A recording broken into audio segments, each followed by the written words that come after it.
दिल्ली की मुख्यमंत्री रेखा गुप्ता ने कहा कि राष्ट्रीय राजधानी की सभी समस्याओं के समाधान के लिए एक योजना तैयार है। साथ ही उन्होंने पिछली आम आदमी पार्टी की सरकार पर पिछले 11 सालों में लोगों की कई समस्याओं का समाधान ना करने का आरोप लगाया। सीएम रेखा गुप्ता ने कहा कि दिल्ली की भाजपा सरकार के सत्ता में आने के बाद 7 महीनों में बहुत कुछ ऐसा हुआ है कि जो पहले कभी नहीं हुआ।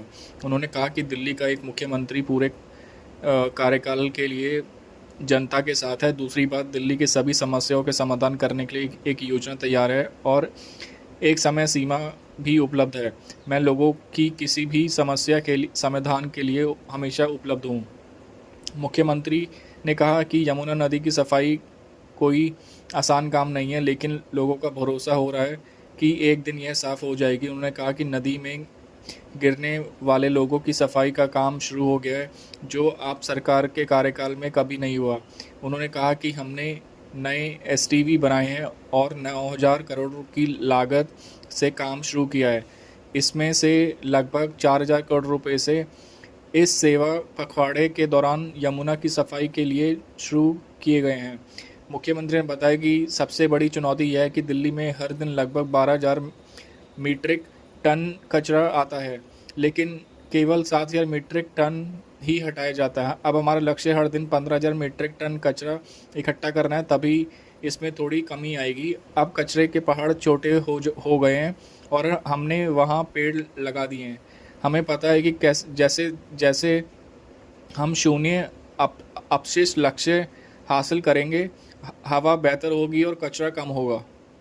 आम आदमी पार्टी पर निशाना साधते हुए मुख्यमंत्री ने कहा कि दिल्ली आज भी 1983 की जल निकासी योजना पर चल रही है। जो लोग जलभराव की शिकायत करते हैं, वे 11 साल सत्ता में रहते हुए कुछ नहीं कर पाए। उन्होंने कहा कि दिल्ली की आधी आबादी आज भी नल का पानी नहीं पीती और पूरी तरह से टैंकरों पर निर्भर हैं।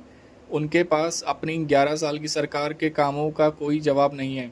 हमने जब पूरी पाइपलाइन और जल निकासी व्यवस्था के लिए एक मास्टर प्लान तैयार कर लिया है। रेखा गुप्ता ने कहा कि कोई भी अन्य पार्टी महिलाओं को चुनावी राजनीति में उतना अवसर नहीं देती जितनी भाजपा देती है। मैं यह इसलिए नहीं कर रही हूँ क्योंकि भाजपा ने मेरे जैसे कार्यकर्ताओं को मुख्यमंत्री बनाया। मैं यह एक आम आदमी के तौर पर कह रही हूँ। जब एक इंदिरा गांधी प्रधानमंत्री थी, उनके मंत्रिमंडल में एक भी महिला नहीं थी। उन्होंने कहा एक भी महिला को मौका नहीं दिया।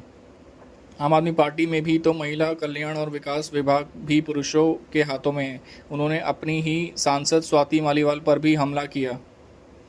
20 अगस्त को जन सुनवाई कार्यक्रम के दौरान एक व्यक्ति द्वारा उन पर किए गए हमले की घटना पर रेखा गुप्ता ने कहा कि मैंने अपने सुरक्षाकर्मियों की बात नहीं मानी और जन सुनवाई के दौरान हमेशा लोगों के साथ रही। हजारों लोग मुझसे मिलने आए और मैं सबके साथ खड़ी रही। उन्होंने आगे कहा कि यह हमला उन्हें जनता से दूर नहीं रखेगा और वह जनता के बीच ही रहेंगी। उन्होंने कहा कि मैं अपने राज्य के 2.5 करोड़ लोगों की उपेक्षा किसी ऐसे व्यक्ति के लिए नहीं करूंगी जो मेरे राज्य का नहीं है और जिसका आपराधिक रिकॉर्ड है।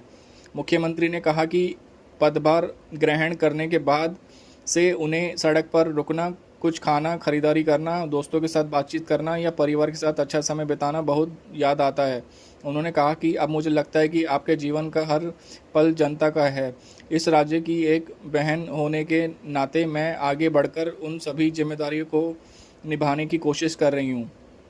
दिल्ली विश्वविद्यालय चुनाव परिणामों में खुशी व्यक्त करते हुए गुप्ता ने कहा, मुझे खुशी है कि एक बार फिर जीत हासिल की।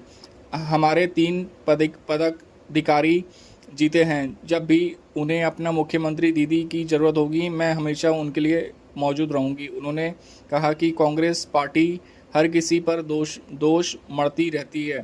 पहले उन्हें अपने अंदर झांक कर देखना चाहिए कि उन्होंने जनता के लिए क्या किया है। उन्होंने लगातार देश को लूटा है।